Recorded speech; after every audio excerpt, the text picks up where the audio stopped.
C'est vrai que j'aime me souvenir de ce que Dieu a dit. Et il parle en ce moment, ça fait plusieurs cultes.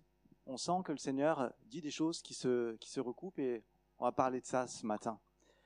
Mais avant, je voudrais dire qu'il y a des gens dans l'Église que j'admire vraiment. Je suis très admiratif de toutes les personnes qui viennent de se convertir, les nouveaux chrétiens, vous savez. Ceux qui, ça fait quelques jours que vous êtes croyants, ou quelques semaines, quelques mois, ou voire même quelques années.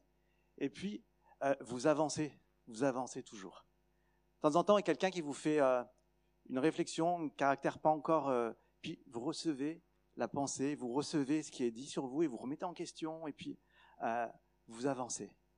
Et j'aime ça, on voit des jeunes dans l'église qui grandissent et qui avancent à une vitesse folle dans la marche avec le Seigneur.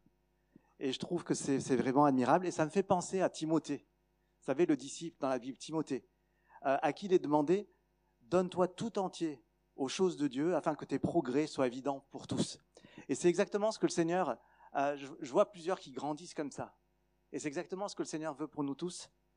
Bien-aimé, je souhaite que tu prospères à tous égards et sois en bonne santé comme prospère l'état de ton âme. Je crois que c'est ce que le Seigneur veut à tous, que nous avancions, que nous prospérions, que nous grandissions. Amen. Et ça me fait penser à un des héros du Nouveau Testament. Dans le Nouveau Testament, il y a un héros qu'on voit et qui court. On le voit qui court vers le but. Et il y a quelqu'un comme ça qui court et qui court vite. Et si on peut mettre la première slide, s'il te plaît. Alors, vous pensiez tous à quelqu'un d'autre, hein? Usain Bolt. Vous savez, c'est l'homme qui court le plus vite au monde. Il a fait le record du monde, alors j'ai regardé, je crois que c'est en 2009. Il fait 9 secondes 58 au 100 mètres. L'homme le plus rapide. J'ai regardé, ça fait quand même 37 km/h, 37,5. Je crois que ça doit faire 2 fois ma vitesse de pointe. Hein.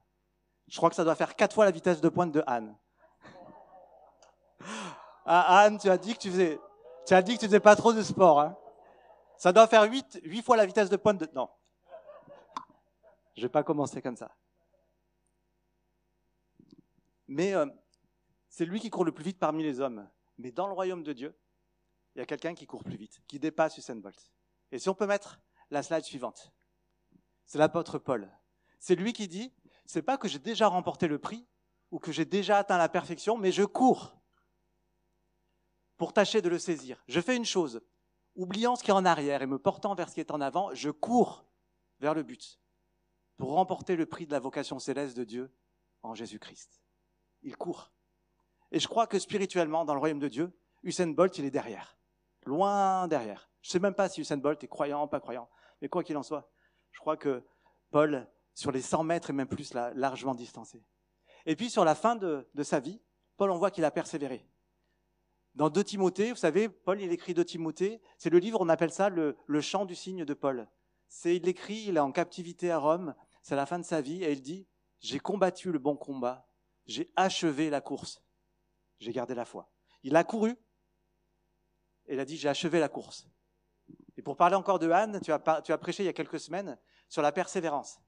Et j'aimais ce que tu as dit. Tu as dit, il y a une époque où j'admirais ceux qui commençaient une œuvre, ils commençaient quelque chose de magnifique. Mais maintenant, avec le temps, j'admire davantage ceux qui terminent l'œuvre qu'ils ont commencée. Et Paul a terminé, il a achevé la course. Et il y en a au milieu de nous, je disais, je suis admiratif parce que je vois que vous êtes dans la course. Et tous ces jeunes convertis, ou moins jeunes convertis, mais qui courent, je suis admiratif, réellement. Alors, félicitations, persévérez. Et malheureusement, j'ai remarqué que souvent, il y a un moment, on arrête de courir. Peut-être pas tous. Il y a un moment où il y a quelque chose devant nous, une étape, le Seigneur nous parle, et puis on dit, ah non, ça Seigneur, non. Non, ça Seigneur, je ne suis pas d'accord. Dans la Bible, on a des exemples. Le jeune homme riche. Jésus lui dit, bah alors vends tout ce que tu as, distribue-le aux pauvres. Ah non, non, mais là, ça c'est juste trop. Le reste, je voulais bien. Et là, comme je m'arrête. Et ça peut être différentes choses. Ça peut être un frère, une sœur de l'église qui vient te voir et qui te dit un truc et c'est pas gentil la manière dont il l'a dit. Ou en tout cas, tu le reçois comme injuste, comme pas gentil. Et puis tu dis, ah non, mais si dans cette église, il parle comme ça. Puis en plus, il n'est même pas venu me demander pardon. Puis en plus, c'est quand même un des leaders dans l'église. Ah, mais si c'est ça, bah c'est l'église, non, Seigneur, moi, j'accepte pas. Et on s'arrête. Et je ne sais pas si ça vous est arrivé, mais je l'ai tellement observé. À un moment, on court. Et à un moment, on commence à s'arrêter parce qu'il y a une étape, quelque chose juste qui ne nous plaît pas, quelque chose qu'on n'accepte pas. Et vous savez, j'en parle en connaissance de cause, malheureusement. Je me suis rappelé quand j'étais élève, ça remonte à bien des années, et bien sur les bulletins scolaires, c'était écrit « capable du meilleur comme du pire ». C'est-à-dire, je courais des fois, puis à des moments, je m'arrêtais. J'ai été parfois le meilleur de ma classe, et l'année d'après, j'ai redoublé. Meilleur comme du pire.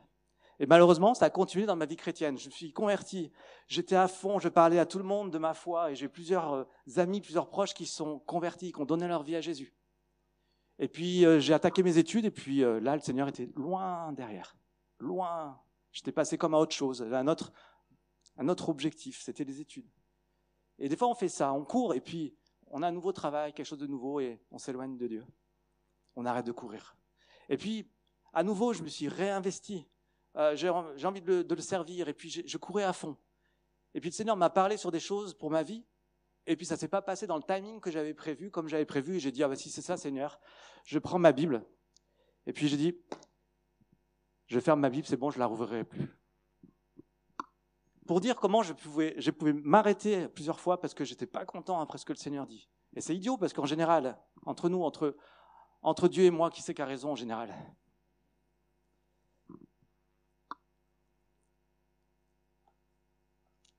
Et Paul continue et il dit, dans Galates, il pose la question. Il dit, vous couriez bien. Qui vous a arrêté pour vous empêcher d'obéir à la vérité ? Et ce matin, le Seigneur me pousse à parler de ceci. On courait, on marchait, on avançait, et puis on a été arrêté. On a ralenti. Qui vous a arrêté ? Et le Seigneur dit ce matin, c'est le temps pour toi d'un nouveau départ. De repartir en avant. Et juste avant de continuer, j'aimerais qu'on prie quelques instants, qu'on ferme les yeux. Seigneur, je prie maintenant. Nous cherchons tous ensemble, nous cherchons ta pensée. Et si tu veux communiquer quelque chose ce matin sur le fait de repartir avec toi, je prie que tu parles au cœur maintenant. Au nom de Jésus, Saint-Esprit, je prie que tu viennes et que tu exerces ton ministère. Que tout ce qui en nous résiste puisse tomber maintenant. Toutes les forteresses de raisonnement soient abattues au nom de Jésus, maintenant. Tout ce qui est méchant et qui voudrait qu'on n'entende pas la pensée de Dieu, soit quitte maintenant dans le nom de Jésus. Et juste Saint-Esprit, nous prions que tu sois libre de faire connaître ta pensée, que plusieurs soient encouragés ce matin, soient renouvelés ce matin. Viens Saint-Esprit.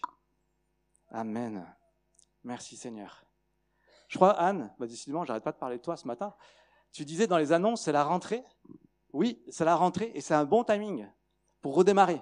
La rentrée, c'est là où on démarre l'année scolaire ou même dans le travail. Souvent, ça s'arrête juillet, août. C'est comme un creux dans le monde professionnel et puis ça repart à la rentrée. Les coups de fil arrivent, ça repart. Et c'est un bon timing. Si tu rejoins l'église, il y en a qui rejoignent. C'est bien aussi parce que tu arrives, il n'y a pas d'étiquette sur toi. Profites-en pour d'entrée passer un cap. Les gens ne se disent pas « ouais, mais non, un tel, c'est un chrétien moyen ».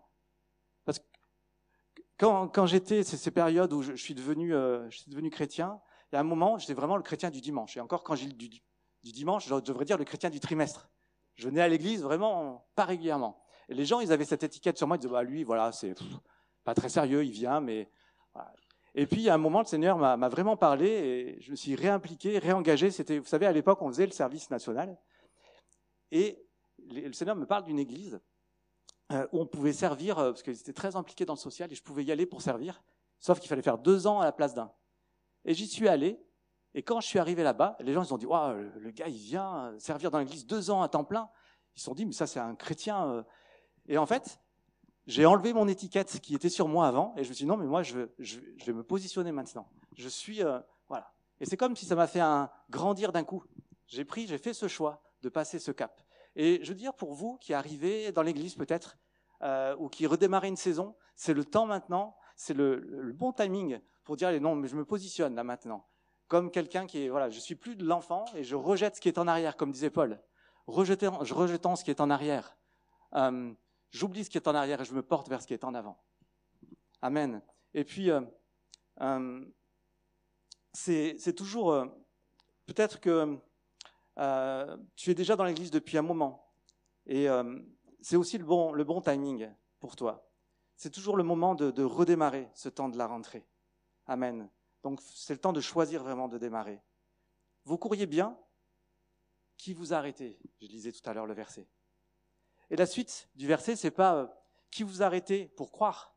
Parce que je crois que tous ici, on croit. Il n'a pas dit qui vous a arrêté pour aller à l'église. Je crois qu'on est tous à l'église. Qui vous a arrêté pour avoir une vie droite?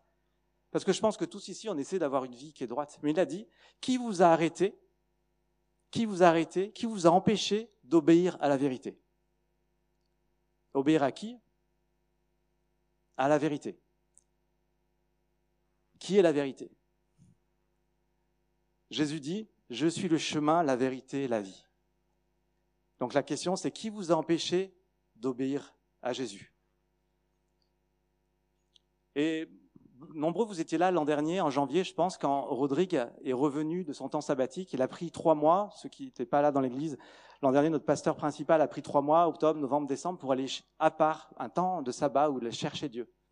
Et quand il est revenu en janvier, on s'est dit, mais est-ce qu'il va juste revenir avec un nouveau projet? Mais non. Quand il est revenu juste avec ce texte de Matthieu 11 qui dit « Prenez mon joug sur vous et recevez mes instructions ». Il est revenu avec ce texte-là.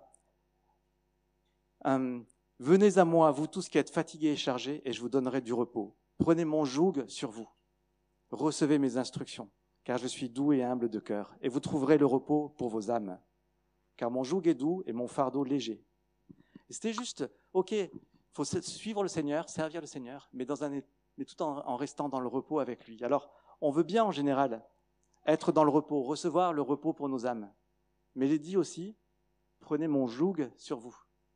Il est doux et léger, mais recevez mes instructions. Il est question de recevoir ces instructions. Et juste, si on ne reçoit pas les instructions de Jésus, comment on peut lui obéir? Quand il dit, mais qui vous a arrêté d'obéir à la vérité? Eh bien, il faut juste recevoir les instructions de Jésus. Et je crois que, vous savez, on est dans une période où il y a des choses prophétiques qui ont été communiquées. Stéphane, tu as prêché il y a quelques semaines. Et c'est un message vraiment très prophétique. Et tu as eu cette image de l'église, c'était comme, il avait cette vision d'un plancher qui représentait l'église. Et puis, les différentes planches de ce plancher, c'était les membres de l'église, c'était nous. Et ça semblait bien aligné, mais comme une église, vous savez, bien coordonnée, formant un solide assemblage, bien uni, c'est ce que dit la parole. Voilà comment devrait être l'église. Et puis, quand tu t'approchais dans la vision, tu voyais comme les lattes qui étaient mal placées, il y avait des écarts entre les lattes. Et même les lattes de plancher, elles avaient comme une vie propre, elles bougeaient. Comme si chaque latte suivait ses propres désirs.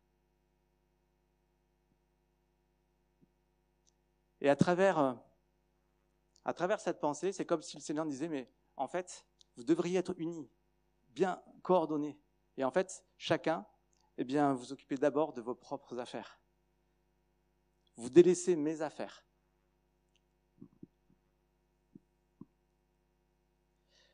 Et Rodrigue disait également la semaine dernière, fait un message fort. Il parlait sur la maison de prière, mais également dans le temple. Il y a les voleurs du temple. Il a dit, mais Seigneur nous dit, mais vous me volez le temps qui me revient, parce que vous ne prenez pas le temps qui est pour moi. Et c'est une période où le Seigneur nous reprend et c'est un peu difficile. Et je me dis, mince, mais Seigneur, tu veux vraiment que je parle de ça? Et c'est difficile parfois à entendre, parce que le Seigneur d'un côté nous encourage, de l'autre côté il dit, mais recevez mes instructions. Imaginez, je crois qu'on a tous déjà eu un patron, ou beaucoup en tout cas, où vous savez ce que c'est qu'avoir un patron, vous imaginez si vous n'avez pas encore travaillé. Imaginez, vous êtes dans votre travail, et puis votre patron vous envoie un email avec du travail à faire pour la fin de la semaine. Vous n'ouvrez pas votre boîte, la semaine passe, il vient vous voir, alors, Anne, où t'en es dans le travail que je t'ai confié? Et puis quel travail? Parce que je t'ai envoyé un mail, ah non mais désolé, moi tu sais, je suis pas très mail, j'ai pas ouvert ma boîte mail. Mais qu'est-ce que t'as fait toute la semaine? Puis là, tu dirais, ah non mais ça va, je suis allé visiter des gens qui étaient quand même un peu dans le besoin, j'ai retapé ma maison parce qu'il y avait besoin de retaper, j'ai fait des bonnes choses. Hein. ton patron dirait, non mais c'est pas du tout ce que je t'ai demandé. Ah ouais, mais je suis pas très mail, tu aurais pu me téléphoner. Mais est-ce que votre patron serait content? Et en réalité, c'est ce qu'on fait avec le Seigneur bien souvent.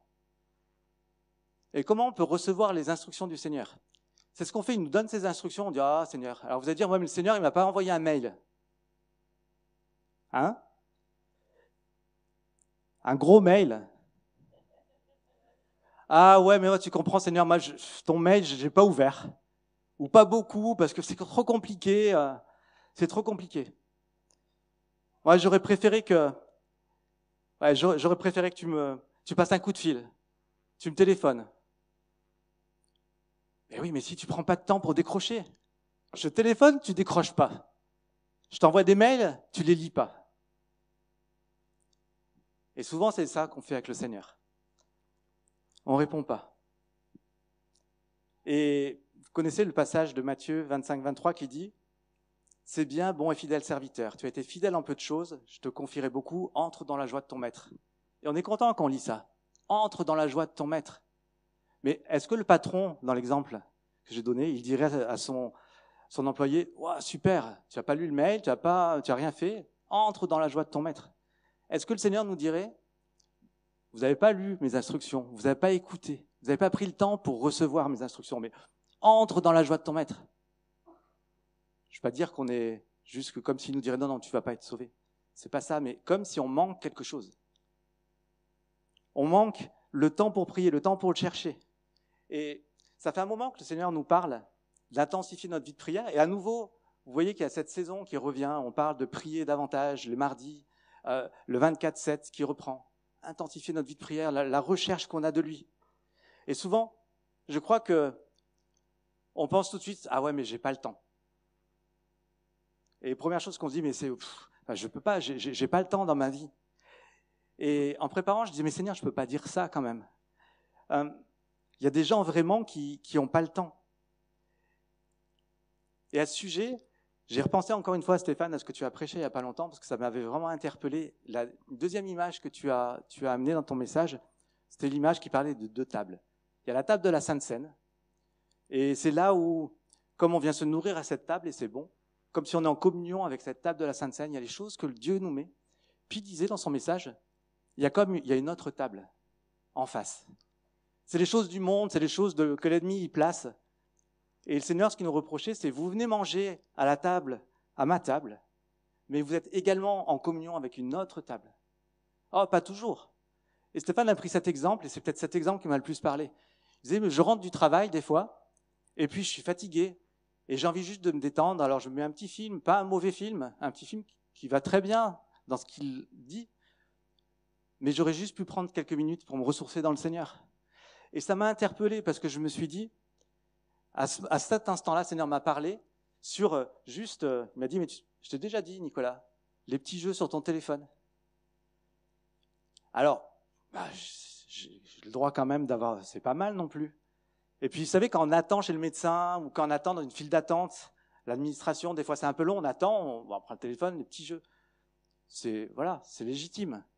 Le Seigneur me dit oui, mais des fois, ça prend du temps dans ta journée. Et des moments, au lieu de juste de ta 5 minutes, au lieu de te remettre sur moi, bah tu fais un petit jeu, truc de 5 minutes. Et dis, tu me voles à ces moments-là. Tu voles des moments qu'on pourrait avoir d'intime entre toi et moi. Et je dis oui, Seigneur. Et le lendemain, on était en retraite d'équipe chez toi, Marilène. C'est-à-dire Audrey, Étoine, toute l'équipe, Nérina, Anne. Ça me travaille, et puis je dis à l'équipe, mais Seigneur m'a vraiment parlé de ça, et je vais effacer ces petits jeux. Et ça paraît bête, mais en le faisant, je vous assure, ça m'a coûté. Parce que je voyais que pour finir, ça me prenait un petit peu. Et qu'est-ce qui vous arrêtait pour empêcher d'obéir à la vérité? Eh bien moi, c'était ça. Une des choses, peut-être, il y a peut-être d'autres choses. Mais ce temps que je perdais les petits jeux. Et il y a un passage du Cantique des Cantiques qui me fait penser à ça. Vous savez, le Cantique des Cantiques dans la Bible, c'est un livre qui parle de l'histoire d'amour entre un homme et une femme, mais c'est également l'image de l'amour entre l'Église et son Seigneur, l'Église et Dieu.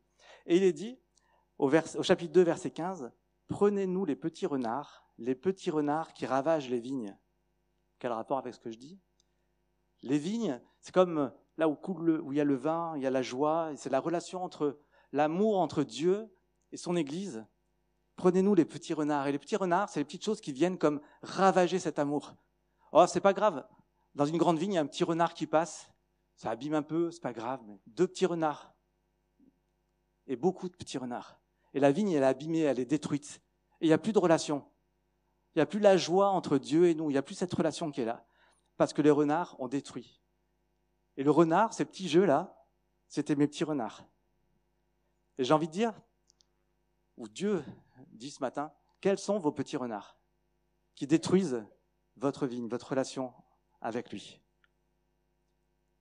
Il y a une sœur, il y a quelques semaines dans l'église, elle m'a dit, Dieu m'a montré que je dois il m'a demandé de donner ma télé à l'église. Et elle est arrivée avec sa télé, elle l'a donnée. Et je me suis dit, mince, c'est quand même est-ce que ça va lui manquer ? Et puis, quelques jours après, je la revois et je lui dis, ta télé alors ? Elle dit, ça me manque un peu, mais je tiens ferme.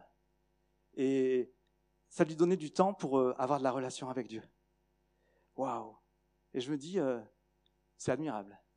J'ai trouvé ça vraiment admirable. Alors, on fait commerce de télé, là, on va ouvrir un business de télé à l'église. Non, je dis pas ça pour chacun amène sa télé. Mais s'il y a quelque chose qui vole ton temps pour Dieu, juste identifie ça. Vous savez, la Bible, il y a un verset qui revient plusieurs fois, 3 fois dans le Nouveau Testament, qui dit « Mais si ton œil est pour toi une occasion de chute, arrache-le et jette-le loin de toi. » Et l'œil, ça peut être la télé, ça peut être les petits jeux, ça peut être autre chose, qui vraiment c'est une occasion de couper ta relation avec Dieu. Donc arrache ce qui coupe, jette-le loin de toi. Amen. Alors oui, c'est difficile, c'est pas facile, je reconnais. Et le Seigneur nous dit, et c'est répété aussi 3 fois dans les 3 évangiles, si quelqu'un veut venir après moi, qu'il renonce à lui-même, qu'il se charge chaque jour de sa croix et qu'il me suive. C'est difficile. Et pourtant, c'est la vie normale du chrétien, c'est pas une proposition, c'est pas si quelqu'un veut, une solution, ce serait qu'il renonce à lui-même. Il y a d'autres moyens. Non, il dit qu'il renonce à lui-même. Et quand j'ai vu Marilyn avec la croix tout à l'heure, je dis voilà, c'est l'illustration, qu'il renonce à lui-même, qu'il porte sa croix, qu'il me suive. Qu'il me suive, c'est difficile. Et on se dit, oui, je vais me lever pour courir cette course, d'accord, et puis je le fais, et puis c'est difficile, puis je commence, et puis on se dit, mais c'est perdu d'avance, je sais bien que je ne vais pas y arriver, et puis je ne vais pas tenir sur la durée, et puis de toute façon, quand je prie, j'entends pas Dieu, ou voilà, j'arrive pas, ou il répond pas à mes prières. Et puis c'est difficile de l'écouter.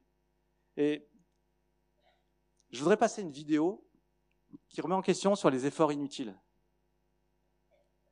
Cette vidéo, c'est une ancienne vidéo, ça date de 2014. C'est une course. C'est un relais 4 x 400 mètres. Il y a les Françaises dedans. Et la Française qu'on va voir, c'est la dernière relayeuse française. Et puis, elle a beaucoup de retard. Là, quand elle prend le relais, elle est loin derrière. Il y a les 3 premières, le podium, il est fait parce qu'ils sont très loin devant. Quand même, elle prend le relais. Et puis, elle va courir. Et j'aime voir l'attitude de comment elle court. Alors, si la vidéo, si on peut mettre la vidéo maintenant. Elle est au couloir numéro 4. 1, 2, 3, 4. Vous voyez, elle n'a pas encore, ça y est, elle part, elle a le témoin. La France est 4e, il y a du trafic, elle a perdu un peu de temps, Floria, ça va être dur. Et là, les 3 premières sont loin devant. Le podium est dessiné là-bas. C'est les 3 favoris devant. Et il n'y aura pas de podium pour le 4x4 français parce que là, on ne revient pas. On revient pas. Les Russes, l'Ukraine et la Grande-Bretagne. C'est vrai qu'il y a eu un problème dans le trafic. Elle est loin, vous voyez derrière. A perdu mais elle du court. Temps. Et on va regarder la bagarre entre l'Ukraine et la Russie, avec toujours la possibilité pour Adéoyer, alors que Floria donne tout ce qu'elle a, mais malheureusement, ce sera pas suffisant. C'est pas suffisant. Elle revient fort. Mais la Britannique est en train de craquer. Alors peut-être. La Britannique est en train de craquer, Patrick. Je pense que ça va être juste, mais elle va tout donner quand même. La Britannique attend. Elle court, elle donne tout. Elle revient, elle va passer, elle va passer. Elle va passer les Russes. C'est monstrueux. C'est bon. Quelle ligne droite. Elle donne tout. Mais il n'y a pas que la ligne droite. Et là, elle arrive, elle dit à ses... Quelqu'un On a gagné. Elles sont championnes d'Europe. Elles sont championnes d'Europe. Et à chaque fois que je vois cette vidéo, c'est fou parce que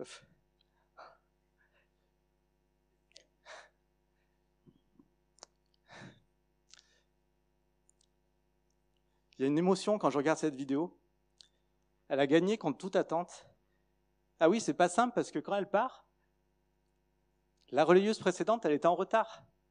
Et des fois, on se dit, mais c'est pas ma faute, Seigneur, tu vois, je commence, j'ai déjà du retard. Je suis là, dans ma vie, c'était difficile. Et Seigneur, la course, ils sont devant, je vais jamais les rattraper. Et le Seigneur, il voit ça, il sait. Il connaît, mais il dit, je sais, mais cours, je suis avec toi. Cours.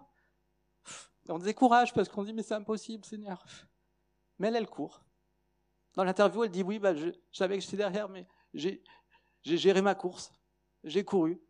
Et je ne me suis pas mis dans le rouge. J'ai couru à mon rythme, et puis après, j'ai tout donné. Et je crois que c'est l'attitude qu'on doit avoir. Tu te dis peut-être, je suis trop âgé, je suis trop loin, je suis trop ceci, je suis trop cela, j'ai trop de retard. Les circonstances, elles sont vraiment trop pas bonnes pour moi. Mais je crois que c'est le tour de la dernière relayeuse. Et là, pour toi, c'est le temps d'un nouveau départ. C'était là, c'est toi, tu prends le témoin, tu cours.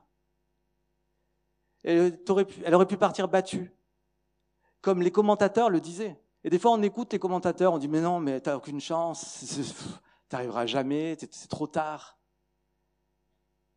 Mais elle persévère, et elle gagne. Et Paul dit « Je cours vers le but ». Pourtant, quand il est parti, Paul, il persécutait les chrétiens.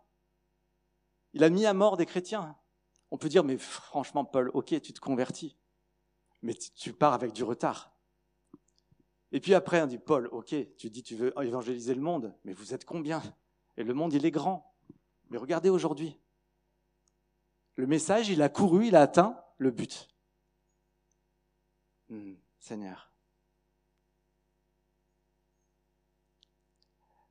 On peut remonter si on part avec du retard. Dans Luc 18, 27, ce qui est impossible aux hommes est possible à Dieu. C'est possible à Dieu, pour Dieu, avec Dieu. Alors juste après que Jésus ait dit ça, Pierre répond, donc ça c'était Luc 18, 27, et le verset d'après, Pierre dit, voici nous avons tout quitté, nous t'avons suivi. Comme s'il disait, tu dis que rien n'est impossible si on est avec toi, mais regarde, nous on a tout quitté, on t'a suivi, et puis regarde où on en est. C'est pas glorieux quoi. On est là, et alors maintenant, on fait quoi? On a un petit groupe là, ça perce pas trop.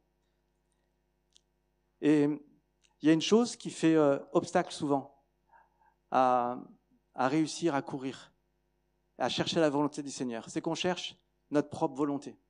On a envie de notre propre confort. On dit, mais Seigneur, ok, là, regarde, mais où j'en suis maintenant pour finir. Ça fait des années que je te suis, mais j'ai pas beaucoup avancé. C'est comme si on cherche pas réellement le prix de la vocation céleste, comme dit Paul, mais on cherche un peu notre prix à nous. On a envie de réussir dans la vie, comme on dit, d'avoir une position, et c'est ça qui est notre priorité.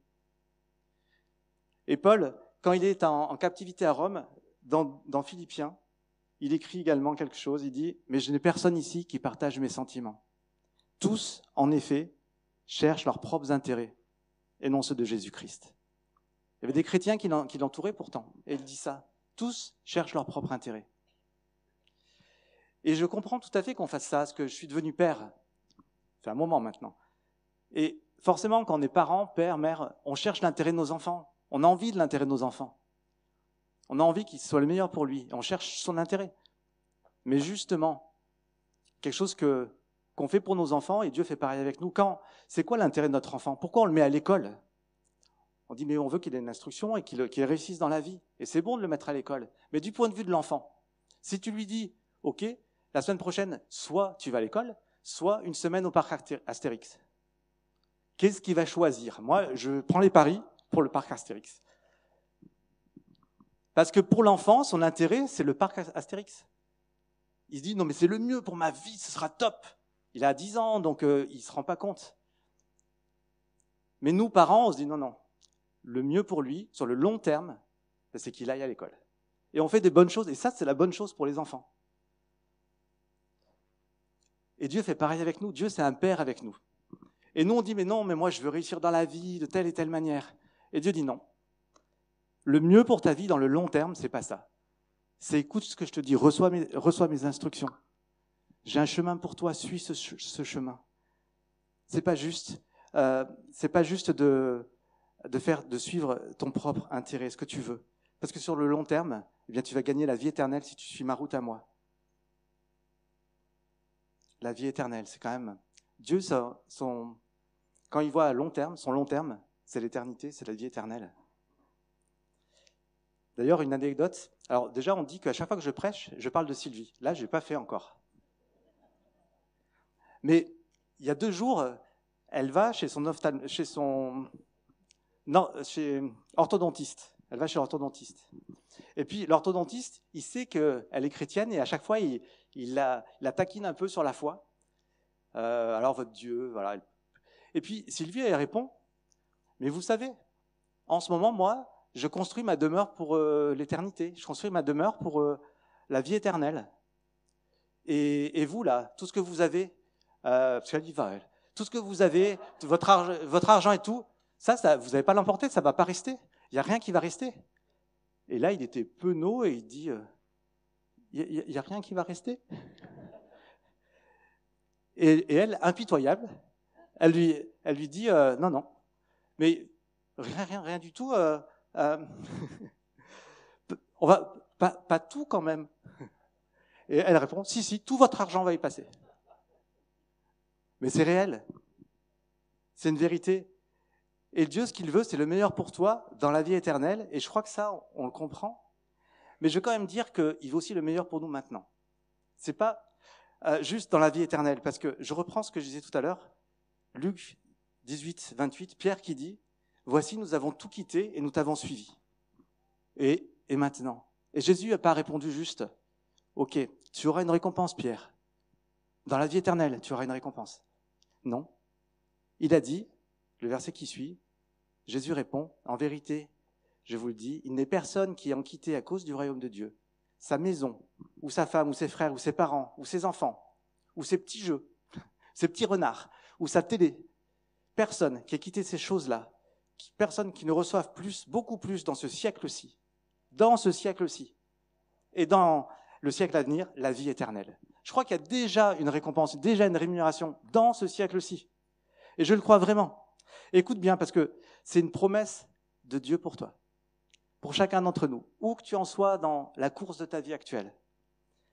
Si tu abandonnes ce que tu sais qui n'est pas la volonté de Dieu, et que tu te mettes en route pour le servir totalement, eh bien tu vas déjà remporter beaucoup plus dans cette vie que ce que tu aurais remporté si tu ne suivais pas la pensée de Dieu pour toi. Beaucoup plus. Et à un moment, Dieu n'est pas un homme pour mentir. À un moment, tu vas être comme la championne. Tu vas dire, mais j'aurais pu faire autre chose, peut-être prendre des raccourcis, arriver premier. Non, quand tu vas être comme la championne, tu vas pouvoir gagner si tu suis le Seigneur. Et même, tu vas être étonné, tu vas dire, ah, Seigneur, j'ai gagné.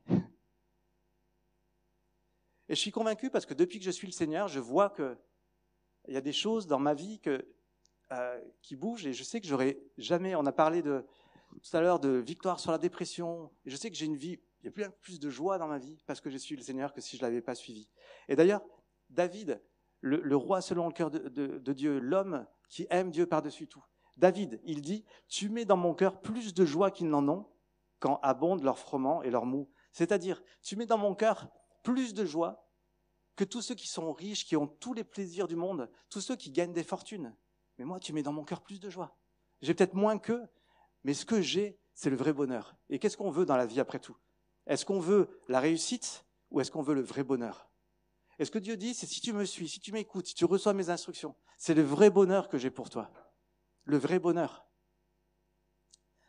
Et David termine ce petit passage en disant « Je me couche et je m'endors en paix ». Je ne suis pas dans la dépression. Je me couche et je m'endors en paix. Alors, c'est la parole de Stéphane ce matin.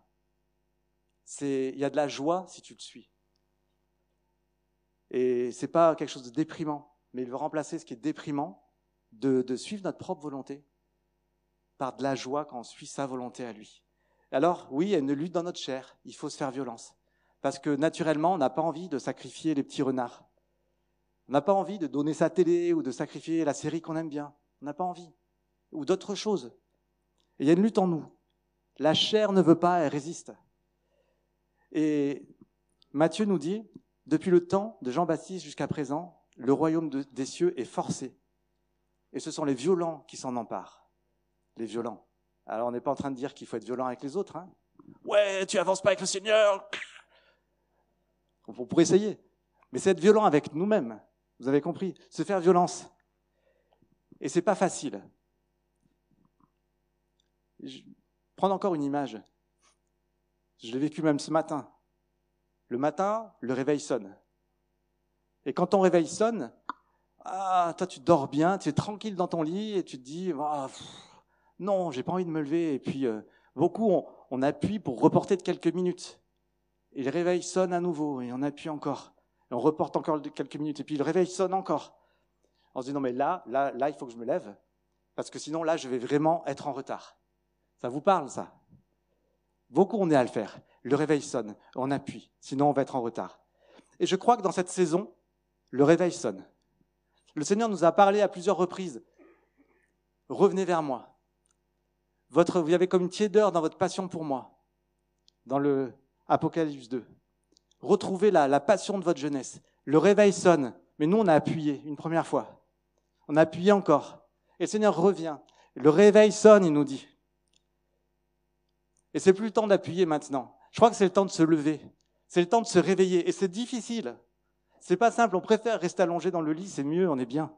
Mais si on veut pas rater les temps de Dieu pour nos propres vies, c'est le temps de se lever. Le réveil sonne. Alors on peut choisir de dire non, j'appuie encore et je reporte, mais ça risque d'être trop tard. On risque de passer une saison. C'est jamais trop tard à jamais, je vous rassure. Mais on peut passer une saison, le réveil sonne. Et il faut se réveiller maintenant, c'est le temps de te lever. Éphésiens 5,14 dit « Réveille-toi, toi qui dors. Réveille-toi d'entre les morts et Christ t'éclairera. Prenez donc garde afin de vous conduire non comme des insensés, mais comme des sages. » Rachetez le temps. Rachetez le temps. Ça veut dire courez maintenant. C'est plus le temps de juste traîner. Maintenant, c'est le temps de racheter le temps. Allez. Rachetez le temps, courez. Car les jours sont mauvais. Ne soyez pas inconsidérés, mais comprenez quelle est la volonté du Seigneur. Réveillons-nous, réveille-toi. Comprends la volonté du Seigneur. Prends du temps, cherche la pensée de Dieu pour toi, reçois ses instructions. Et j'aimerais qu'on prie maintenant, juste pour terminer. Si on peut juste, là où on est fermé les yeux, se tourner vers lui. Je sais que c'est difficile, je disais, c'est difficile de courir avec le Seigneur. Il y a toujours des moments où on n'a pas envie, quelque chose qui résiste en nous. Mais c'est l'appel de Dieu pour nous, je crois. C'est l'appel de Dieu. Est-ce qu'on n'entend pas son appel? Ça fait plusieurs fois, depuis l'année dernière déjà, même avant, il nous rappelle à lui. À maintes reprises, il nous a parlé qu'il y a une saison devant. C'est le temps de passer à une nouvelle saison, quelque chose de nouveau. Et dans les temps de la rentrée, là, c'est le moment maintenant de se mettre en marche. Il est dit à plusieurs reprises dans la Bible également. Dans les derniers temps, parce que l'iniquité sera accrue, l'amour du plus grand nombre se refroidira. Mais s'il vous plaît que ce verset, ce ne soit pas pour nous, qu'on ne soit pas dans l'amour du plus grand nombre et que ce soit nous, qu'on soit dedans, que notre amour ne se refroidisse pas. C'est le temps de se réveiller. Le réveil sonne encore pour nous ce matin.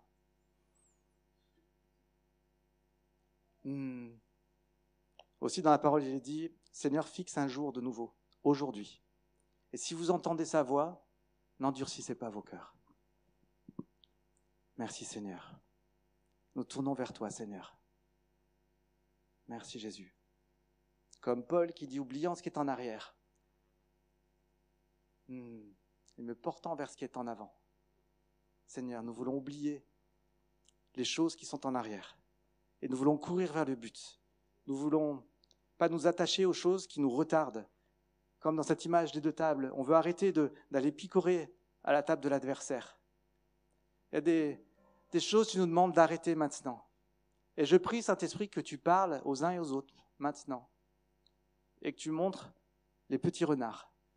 Tu montres à chacun, mais voici ce qui brise la relation entre toi et moi.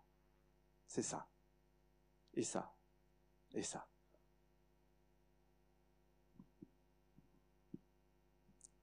Et tu as un choix à faire. Te dire non, mais je ferme les yeux là-dessus. Je continue comme si de rien n'était. Je continue pareil. J'avance pas, mais c'est pas grave. Le Seigneur dit, mais si tu veux avoir une vie pleine, une vie heureuse, si tu veux triompher, il faut que tu avances avec moi. Et c'est difficile, mais fais ce choix maintenant. Et ça va se traduire par, ça ne veut pas dire tout lâcher pour s'impliquer dans l'Église. Ça veut dire que tu prends du temps avec le Seigneur. Tu fais ce choix de l'écouter. Jusqu'à temps que tu entendes. Et ça peut être long. Moïse sur la montagne, il a attendu longtemps avant de recevoir les tables de la loi. Et ça peut se traduire aussi comme Dieu l'a prêché, comme Rodrigue l'a prêché la semaine dernière quand il disait, mais vous me volez du temps. Prendre du temps pour Dieu. Prendre du temps avec le Seigneur. Jésus a dit, rendez à César ce qui est à César et rendez à Dieu ce qui est à Dieu. Ce qui revient à Dieu, c'est de prendre du temps pour lui, de développer la relation avec lui, de le mettre en priorité dans tous les domaines de notre vie. C'est ce qui revient à Dieu. Rendez à Dieu ce qui revient à Dieu. Rendez à César ce qui revient à César. Les choses du monde, les petits renards, on rend ça, on n'y touche plus. Seigneur, Saint-Esprit, je prie que tu parles aux uns et aux autres.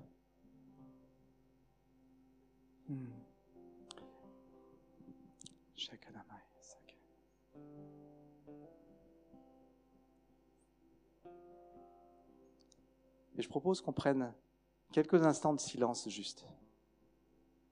Même je vais me taire, juste on se laisse, on cherche la pensée de Dieu pour nous. On écoute la musique. Et je propose que si Dieu te parle, si tu as envie de répondre, là tu peux te mettre debout à ta place, juste comme un signe, je te réponds Seigneur. Ou tu peux avancer si tu veux devant, juste comme un signe de Seigneur, je fais une démarche pour dire oui. Je veux laisser tomber des choses qui me retiennent. Et je veux marcher avec toi, je veux prioriser la relation avec toi, tout à nouveau. Parce que je veux prendre un nouveau départ dans ce début d'année. Juste on l'écoute.